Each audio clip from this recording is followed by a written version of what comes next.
All right, in this chapter, we're going to talk about the basic components of a work estimate and how to create one, adding a customer and a unit, maybe multiple units, multiple jobs.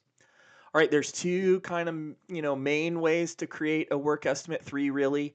You can come over to the service module. If you have sales access, you can go ahead and create a new estimate, and that's going to create it in the same tab.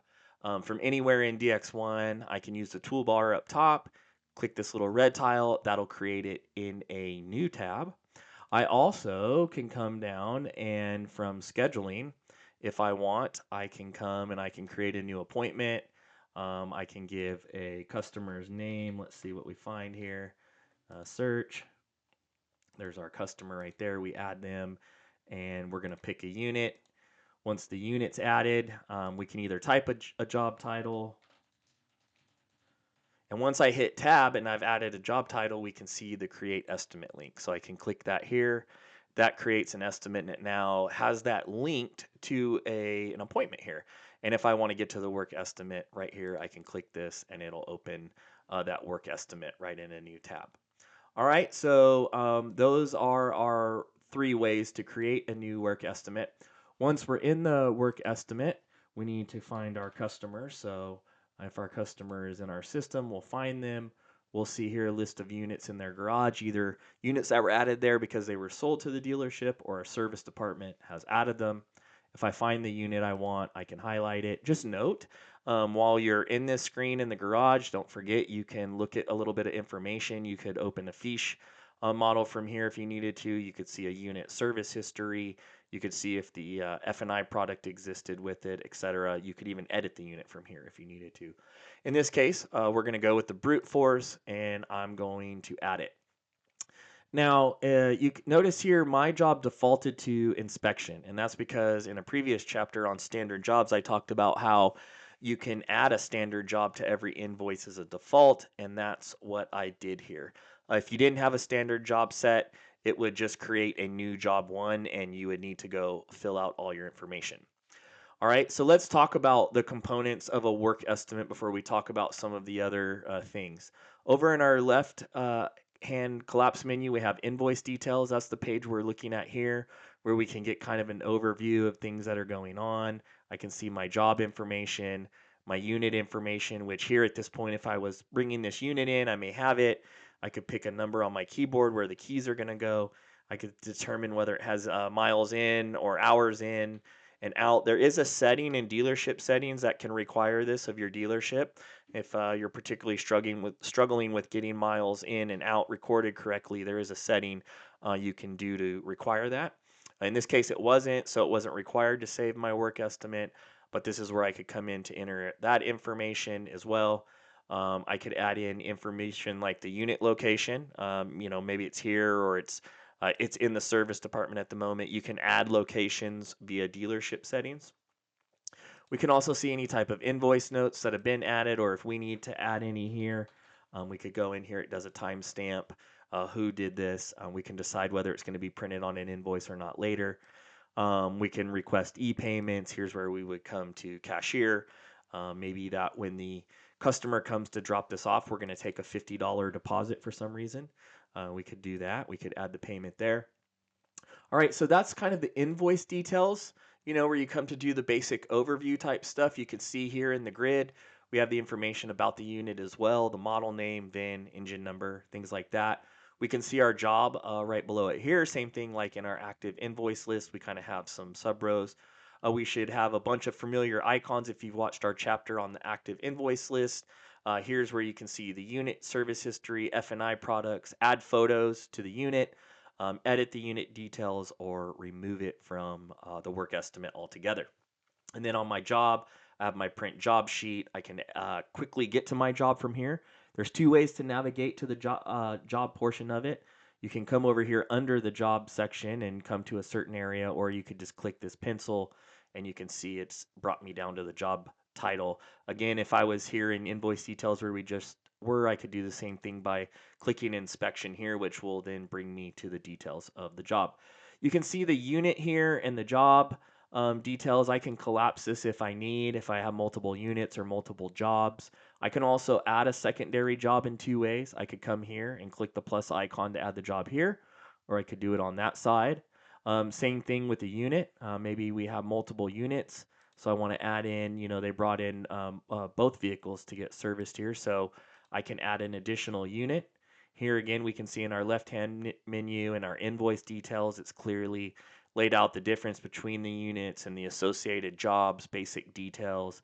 Again, if I want to see job information related to this, I can highlight here. If I come up here, I can see different job information related to the inspection. Same thing on unit information here. Clicking to see different details. You can see our icon here. Vehicle spec, we talked about this in our active invoice grid. Again, it could let us look up details about the unit. If I again want to add a second job in, I can click a plus icon here. I can say new job. It's going to add it in as job 2. I come in and we give it a description. We're going to go over this in a minute. I also could have added an additional job down here under this unit here as well, or let's say under the Dinago to add a job. I could go, if I had a standard job setup, I could say standard job template, find it in my list, add it in, etc. Again, if I want to get back to my invoice details, I can come to the top up here in my left menu, click it, and see the overview again of just kind of everything that's going on and the invoices, the details related to the jobs, etc. All right, so that's kind of the basic components of getting into the work estimate. Adding a customer, adding units, their jobs multiple if you need to. And now let's talk a little bit about some of the other components. If I need to add a customer PO, I can add that here. I can, set my end dates, follow-up dates, who my salesperson is if that permission's available, the preferred notification method because you do have the option to let customers know when certain jobs are done or when all jobs are completed, things like that. You can lock your invoice. We've talked about smart voiding or quick voiding as tools to speed up the process for getting rid of invoices you don't want. But if you lock it, you can protect this invoice from being quick voided or smart voided. And then we've already talked about the components here of our grid. We've talked about our tabs on this information. As one note, this is where you will eventually come to cashier out the final invoice. Again, we saw where I took a $50 payment, but at the end of the process, this is where you will continue to come to cash the customer out. All right, so now that we have our basic setup, let's just talk quickly about the components of a job on a work estimate. Here's where we'll enter in our job title. We can set our job indicators as needed, promise dates, where we can add in any notes, resolutions after we've done our inspections, our repairs, recommended repairs if they're separate. Here's where I can come in and control my labor for the work estimate. In this case, this is a standard job, so it knew it was a half hour, so it divided up my standard rate in half to 62.50. You can always, if you need, override anything that's in that screen, so I changed it to an hour. You can also set some discounts by percentage or amount here if you'd like. You can change your labor rate types or add them if you need to here. Also, this is where you're going to assign your technicians, and you can add more than one technician if you want. You notice as a default, when I add a technician, I have a drop down list here. It allocates the full amount of job hours to me.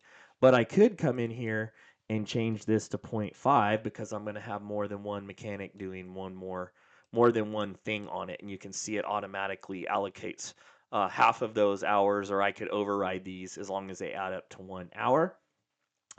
And then later, when we actually get into an RO mode, we'll talk about worked hours, etc. If I need to add parts, I can come down just like a parts invoice, use the all fields parts search. I can enter them in manually. I can use my search here. I can add in kits or fees, anything I need here. Let's add in a kit. You can see, quickly how it lets me add a bunch of parts very quick. I can also search fees. Maybe in here I'm selling a battery and I need to have a core charge related to the battery itself. You can see I entered in that here. That's where I'm going to put in parts. One thing to know about parts. when you're putting them in a work estimate, they're not coming out of inventory, they're not going to the ordering screen. All you're doing is making a list of parts. If you are needing to get these parts removed from inventory, special ordered, put on layaway, something along those lines, you'd have to convert the work estimate to a repair order. So just keep that in mind. Again, nothing is going to happen with these items until you convert the repair order. So if you immediately go and take these parts off the shelves and you put them in a bin or something like that, but you don't convert to a repair order, if somebody goes to look for those parts later, it might tell them that they're available when they're not. Okay. And we'll talk about the rest of the parts invoice in our next chapter when we talk about the components of an RO. All right, fees. I can use the drop down list of fees that I have here to set for any type of reason. Maybe I have a tire disposal fee. I can have fees set as defaults that they need to go into every RO. So maybe as a default, I always want to have shop supplies. No matter what, I can add that manually, or I could go in and I could, in dealership settings, into that actual fee and say add it automatically. Taxes, this should be all configured by your dealership at the time of implementation. If for some reason you do need to override taxes, you can do that here. But again, I would make sure you're uh, up to speed with what the local regulations state, federal, all of your business team before you do any type of tax changes, or consult our team to make sure you understand what you're doing. And you can also add in sublet labor if you need. You can do that by clicking it here. You can give a description, a gross price, your cost, a labor code if needed, an invoice number, etc., and you can add that in. So those are your main components of the actual work estimate that you're going to do. Once you've gotten kind of all your basic information in, you've added your units, you've added your jobs, you kind of got everything set, you can go ahead and click save, and now we can see it has created a work estimate number. From there, we have a couple other little options we can do here. We can now set some appointments if we'd want. Of course, we can convert to an RO. If we need to print a receipt for the customer when we checked them in, we could have done that here. This is a work estimate. It clearly states that up here. If you would like your paperwork to read service invoice, you can configure that in dealership settings under service settings. So keep that in mind. And then we have some menu drop down options. We could just open a new work estimate. We could also, just like in other pages, you've seen this window, if you've been watching these chapters, send a detailed email with information related to whatever the subject is. You can build it here, etc. So that's a good tool. So those are your components there. Again, we do have the concept of job sheets that we talked about. So even if for an inspection at this point, if you wanted to print a job sheet out for a tech, maybe they don't use your system, you could do that here. Again, this is a sheet that's designed to be just for the technician, see all the parts, what's sold, what's on order, what's layaway, what's picked up. They can write notes here to give back to the service writers or service manager. If they're not clocking in and out using DX1 or machines, and they can time in and out here, sign and date and turn those in, etc. So that is your overview of how to access, create new work estimates, kind of the component of it, how to get everything in place, and some of the features. And in our next chapter, we will segue into converting to an RO, which is what we'll do to start ordering parts and making things a little bit more official.